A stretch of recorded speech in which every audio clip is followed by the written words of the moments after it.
नमस्कार मंडळी, आज आपण वटाणा भात बनवणार आहोत। त्यासाठी वाटण करूया। कढईत चमचाभर तेल गरम करून त्यावर कांदा, ओलं खोबरं भाजून घेऊया। ओल्या खोबऱ्याऐवजी सुकं खोबरंही वापरू शकता। लसूण घालूया। मध्यम आचेवर मसाला छान भाजून घेऊया।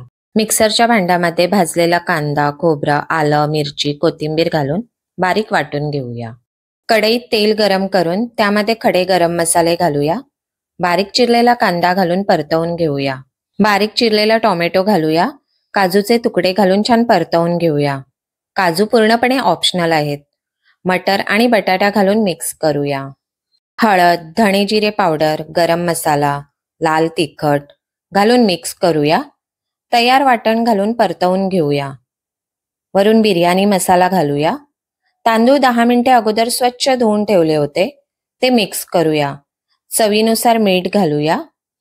गरम पाणी घालून झाकण ठेवून मंद आचेवर शिजवून घेऊया। कधी जेवण करायचा कंटाळा आला तर झटपट होणारा वटाणा भात नक्की करून पहा। मग करताय ना चॅनलला लाईक आणि शेअर, आणि हो, सबस्क्राईब आणि फॉलो करायला विसरू नका। थँक्यू।